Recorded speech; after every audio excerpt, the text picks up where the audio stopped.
Hey, what's up, witches? I'm Luna, and if you're new here, I do tarot and oracle unboxings and deep dives, and stick around to the end because I test drive every deck that I do a review of.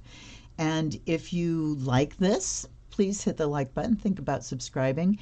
And if you really like it and you want to see more, there is a playlist of tarot and oracle deck reviews that has over 400 videos on it. Have at it. Today I have kind of a confusing unboxing because I'm not sure if what I have here is a bootleg deck or not. This is the Enchanted Tarot by Amy Zerner and Monty Farber. So that's the first thing that speaks against it being a bootleg, because most bootlegs do not have an author's name on them anywhere. Here we have the author's names. And then on the back it says, this beautifully illustrated deck from renowned artist Amy Zerner can give you access to the wisdom of your higher self, offer you guidance for everyday decisions, and illuminate your life. So again, we have the author. Another thing that speaks against it being a bootleg is because we have a publisher's imprint. We have Sweetwater Press. When I look up Sweetwater Press, they do have the Enchanted Tarot on offer for sale, but the weird thing is the ISBN number here. It does not show up anywhere. If you look up an ISBN number, it should bring up, here's the name of the book, when it was copyrighted, but you know, all that information about when it was published. This ISBN number doesn't show up. It says, nope, that's not a valid number. And then we have printed in China. So which way is it? And then we've got this kind of, this matte stuff for boxes is not good because it's difficult to open the box, and I don't want to rip it up before I do my tape thing. And look, see here? So one of the things that kind of is in favor of it being a bootleg is it was in the delete bin at Books A Million. Books A Million's like Barnes & Noble, or what used to be, oh God, what was the name of it? I don't remember. Anyway, one of the big, big box bookstores. And it was, I think, $6.99 or $7.99, and far be it from me to ignore a deck that cheap. And I recognized the name Zerner and Farber. I saw the imprint and I thought, okay, this is just, they're just selling it off. So I've done a little bit more research, and I've found that there's a 25-year anniversary edition. There's a 30-year anniversary edition that came out in 2017, which makes it 1987 that it would have been released. Where's my telephone? I have a seam ripper. There it is. So let's add another tick in the bootleg column when we see that there is no book included with this deck. But it also doesn't have a QR code. The mass, what do I want to say? Vast majority. Here we go. The vast majority of bootleg decks will not have a booklet with them, but there will be a QR code. And that will take you to a PDF where someone has scanned in the booklet. So that's another bell ringer. But there isn't a book here. So like I said, terribly, terribly confusing. Sweetwater Press is legit, but that's as far as I can go. So since we don't have a book to look at, let's look at the cards. Well, before I go there, I will say in my research, I saw, the 25th and 30th anniversary editions look like there's a big box like this, and an over 200-page book. And there's also a coloring book. So this has had many iterations. Now, let's take a look. So here's the back, just a very nice non-directional design. The cards are glossy, as you can see. They seem to be very slippy against each other and very cardstock cardy. So I think it's a light feeling deck. I think it'll shuffle well. And I can see from just looking at the edges here that we have different colors for the suits and the majors. Yeah, I don't think you can see it as well as I can, but I kind of like that. It gives a very strong visual when you're doing a multi-card spread. All right. Try to pull it out of the glare. So there's the Fool, and we can see the majors have a purple boundary. It's got a design in it, like the one on the back of the card. So here's the Fool, and we have Amy Zerner's collage artwork, and this kind of devil looking, but certainly jester looking. And is that, I don't know, a big scarf and the dog jumping, and very interesting, really jagged things there. A lot of floral. There's a lot of embellishment, you know, flowers and borders, and the image itself isn't that big. Then we have the magician holding his hand out and drawing up a flame or something. The images are kind of busy. There's a delicacy to them, and there's also you look at this up here, so there's a consistency in how these images are framed with, you know, like I said, lots of border, lots of stuff going on with this kind of square and then this arch and this fan. So here's the High Priestess. We have an owl and a moon. That would clue me in. As far as the magician goes, if it didn't say the magician, would I know that? Possibly, but we don't see really familiar Waite-Smith things like that table with symbols of the elements and things like that.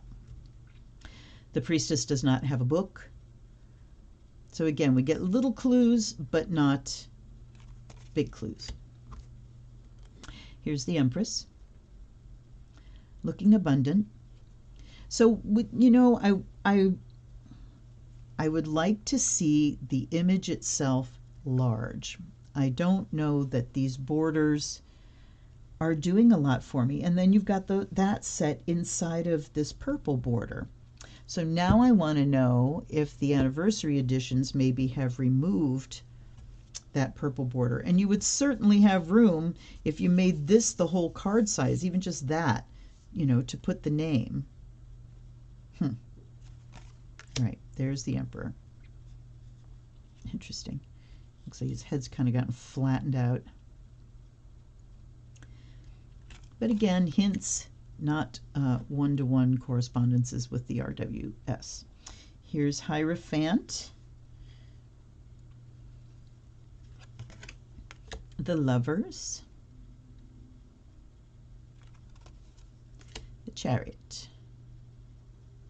Can you see the names? Yes, you can. So again, a lot of work put into the background. Strength. That certainly makes sense. The Hermit. They're soft. They kind of remind me, size-wise, of the medieval Scapini. That's sort of a long, narrow deck. And kind of the delicacy of the images, too. There's the Wheel of Fortune. Have we done a... So we've got peacocks here of a sort. There's a horse. There's these, I don't know what those are. Kind of this eagle-ish thing. That's almost lion-y looking. There's a mandala, so we don't have the fixed signs represented. And while, you know, we certainly went looking for images to use, I don't know how these images relate to the original. Justice. I will also say that I have two other, I think just two other instruments by Zerner and Farber, and one of them is Karma cards, which I love. Those are the astrology cards that goes, you know, there's 3 separate sets, the planet, the sign, the house, and they read like sentences. Excellent deck. I have 2 copies of that, an original and a newer edition. And then I also have Goddess Guide Me, which is a book that you open up and you have these you know, it's a spiral bound thing so you can flip things, but the images are in 3 sections. So you get like mind, heart, and body, I think, and you roll dice to know which one to flip. So you get a different combination of 3 different goddesses, and it's very interesting. And I do like those. Here's the Hanged Man. And I'm sorry that I can't give you a full review here. I'm going to look and see if I can find just the book. Like I'll go on my favorite used book sites are Alibris and Abe Books and Thrift Books and Half Price Books. There's all kinds of places that you can look for used copies. So I'm going to look for that. I don't know that I'm necessarily going to buy another copy because I don't know if it's bootleg or not. Here's Death. There's Temperance. Like I said, you know, parts of the images make it recognizable. Here's the Devil. That kind of stands out. We got these really interesting kind of snaky sort of things that she did. This one's got a really fabric-y texture to it. But ultimately, a big part of the images are truly abstract. They're not, you know, representing things. Here's the Tower.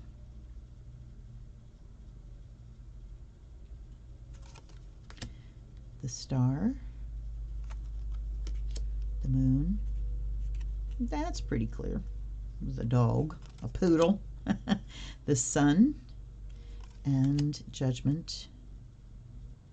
The trumpet coming down and a hand coming up out of what looks like, you know, the earth or a coffin.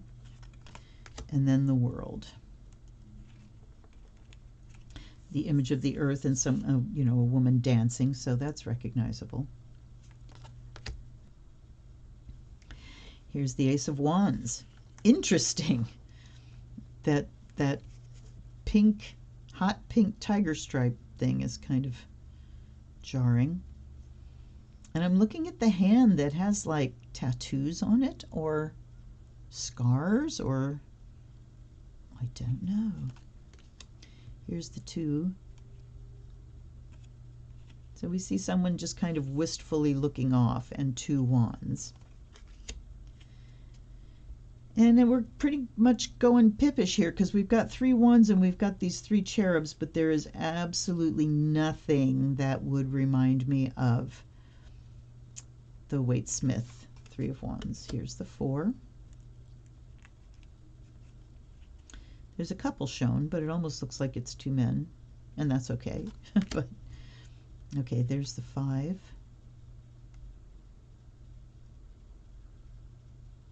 1, 2, 3, 4. Okay, yeah. I couldn't see 5 wands there for a minute. Here's the 6, the Victory card. The 7, and we've got different framings. Oh no, here, the framing is the same. You see this kind of boom, boom, boom with the shadow behind it, at least for the wands. There's the 7, that looks familiar. The 8. And oh yes, gold border, so we can tell this is fire. Look at the chevrons.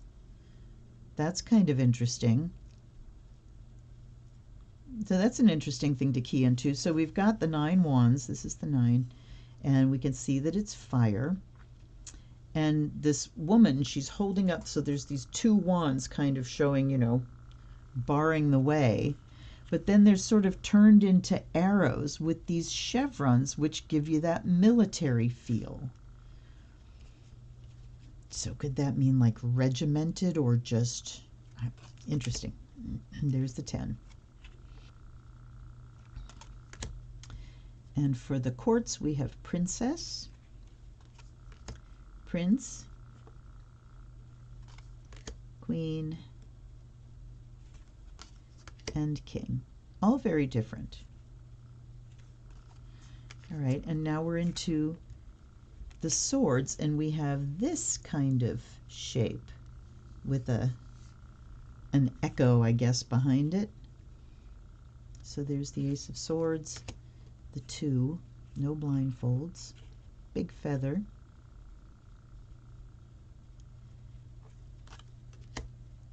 The Three of Swords. Okay, that reads.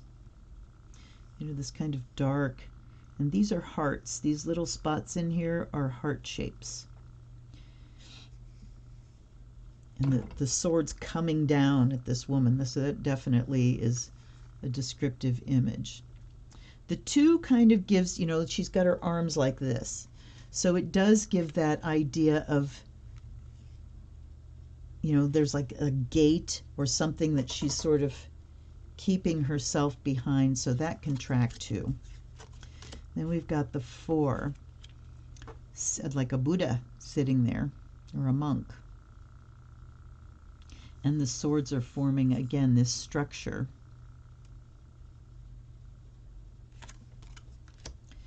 Here's the 5. Look at the hands up like this. It's like she's orchestrating these swords, wow, wielding power. There's the 6. That's very familiar looking.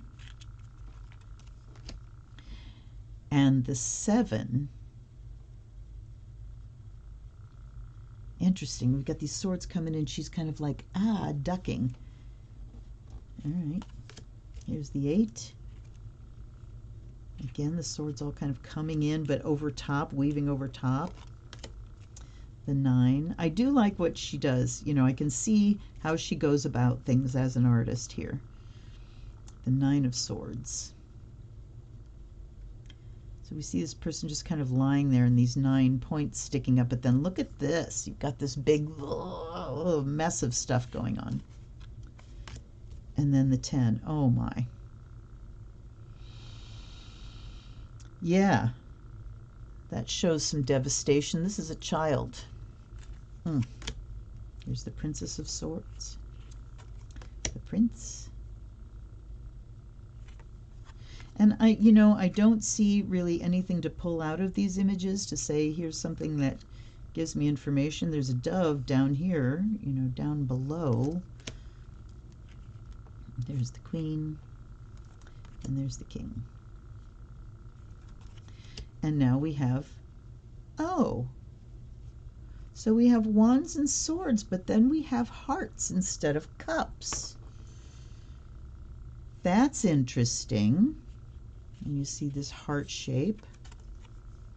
The 2 of Hearts. I don't know if I like that. A cup, to me, the symbol of a cup is broader than just hearts.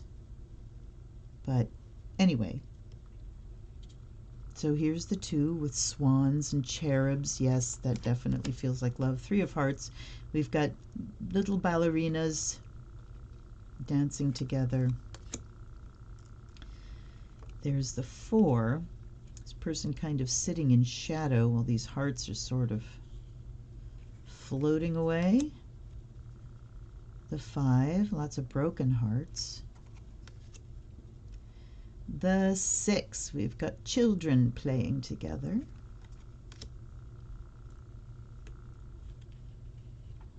The 7, if you know Waite-Smith, then you can sort of make a comparison. This person, you know, is certainly looking up at all these hearts, and they just have different colors in them. It's not like different images. Here's the 8.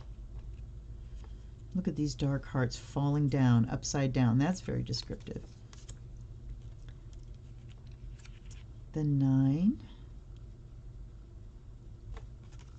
Satisfaction, and here's the 10. We have a couple dancing together and some other family members. Then we've got the princess, the prince, the queen, and the king. Here's the Ace of Pentacles. Now we have a diamond shape. Again, that deviation of just one suit kind of bugs me. I hope the cards haven't been up too high for you. Anyway, you can see Ace of Pentacles. There's the 2. Got snakes. The 3. And clearly we see people laboring together. Ooh, that's a good image for the 4. Hoarding. The 5, okay, it's like he's pointing the way inside. We see patches on her gown. Interesting background. The 6, there's a hand coming down into this vessel that she's carrying. There's the 7. That's very recognizable. The 8 is really not. There's a wall here. We don't really see work and practice being done. There's the 9 and the 10. We've got a couple people here in a big castle. The princess, the prince, the queen, and the king. So let's give it a blessing, and then I will do a reading. This is going to be a very short video because there won't be anything to look up. So obviously I'm going to be reading intuitively and seeing what else I can draw out of this. So basically what it is just a reading from Luna time for the collective. Here we go. Let's do a blessing. I think I have enough sage left to get one more burn out of it. And yes, I will be looking for the book for this. I've bought several books lately. It seems like I'm not, all hot nuts for more decks these days, but am very interested in the books, especially when decks when authors issued another expanded companion book, like I just got the one for the Voyager Tarot. And it's awesome. All right, so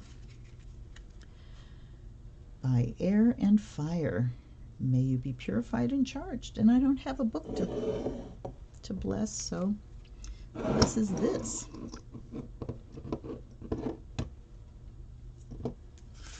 By water and earth, may you be blessed and made whole. These definitely have the plastic coating on them. Look how glossy they are. And by the sound of the bell, oh, sorry, may the spirit awaken. I have such a hard time with the bell. I either hit it not loud enough or it goes clang. And guides and guardians, allies and ancestors, my team, thank you so much for helping me work with this deck and helping me bring forth a message that will be useful for my viewers. And I offer you fresh water. I offer you the fire of Azrael to bring the spirit of divination in. And let's do a reading. Can I get my hand around this? I mean, this would be very shuffleable, but they're too damn long. Look, I cannot get my long-ass fingers all the way around this deck. That's very disappointing.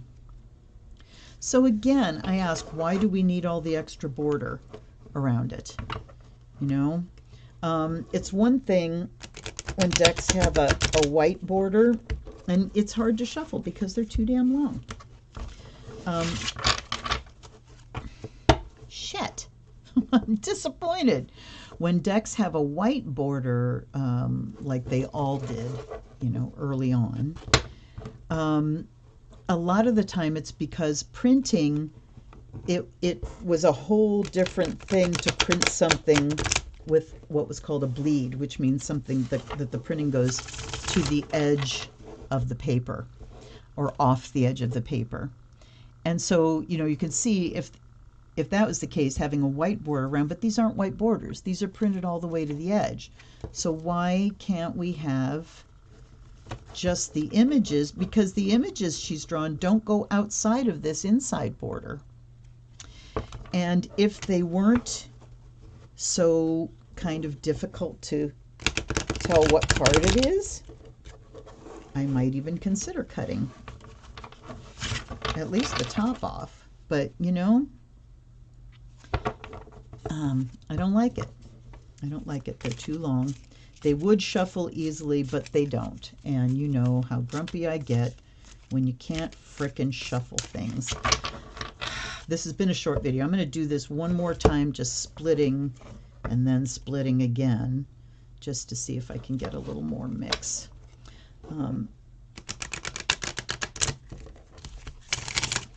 Like I said, would be very shuffleable. But you blew it, Sweetwater Press. And if any of you have information on this deck, you know, this edition in particular, who published it, that kind of stuff, I'm going to take that one because it was creeping out, and then we're just going to go off the top for the rest. Please let me know what you know below. Okay. So we do have a pretty good mix. Oh, how interesting. I have had the Chariot come up in my last two morning readings, and here it is again. So things are on the move, and I can tell we have a good mix because we've got Pentacles, we have Swords, we have Hearts, we have a Major, we do have a Court, and we have an Ace. So we've got like all of the things that you can have. The only thing we don't have is any Wands, but that's okay. So Nine of Pentacles at the top talks about material satisfaction. It talks about really enjoying the things that you have, having what you need by yourself, for yourself. I don't know if you can see because of the glare, but it talks about, you know, being in your garden, in your happy place, your materially happy place. And I did a big thing on my last unboxing where I talked a lot about enough. Well, it's coming up again. Nine of Pentacles says I do have enough, and then some, and I'm really enjoying it. But then we've got the Chariot down at the bottom, which says things are on the move. Over here we've got Five of Pentacles, and over here we have Nine of Hearts. So this talks about not having enough. And this talks about being contented anyhow. All right. Queen of Swords, discrimination, discernment, super sharp-witted. Queen of Swords is someone who is able to put her logic ahead of her emotions, for better or worse. Ace of Hearts here, that beginning of joy, a new start of joy. And then things are on the move. Okay. Did I not shuffle enough? Hi, I had to interrupt my own video to tell you that what follows is an episode of Brain Fog. I can usually kind of prattle my way through if they're passing, but this one was so intense that it stopped me cold for at least a minute. Skip ahead if you don't want to watch me suffer. I include it just in solidarity for everybody else that deals with this kind of stuff. It's real. Thank you for your support. All right. I have to be very honest here. I'm cold. I'm looking at, you know, what's this reading about, and I'm going cold. Nine of Pentacles. This is the fear of poverty, a lack mindset. This is satisfaction. So maybe, you know, this is a call or a reminder that when we keep ourselves, oh my God.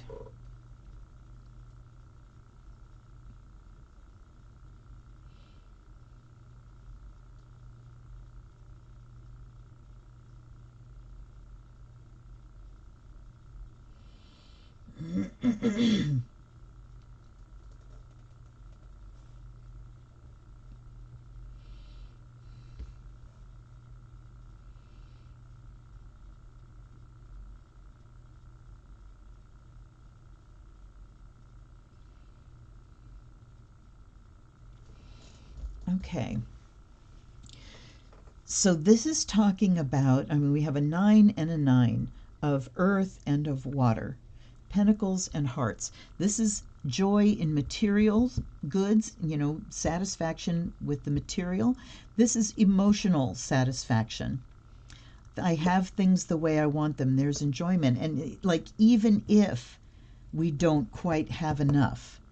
And it's sort of like if you find the ways that you are emotionally fulfilled, regardless of the financial, then the Ace of Hearts here says then we get a new start. We do feel like our cup is full and we feel sort of refreshed. And the Queen of Swords, Queen of Swords here with the Five of Pentacles says that if we really are discerning about our resources and exactly what we have and what we can afford,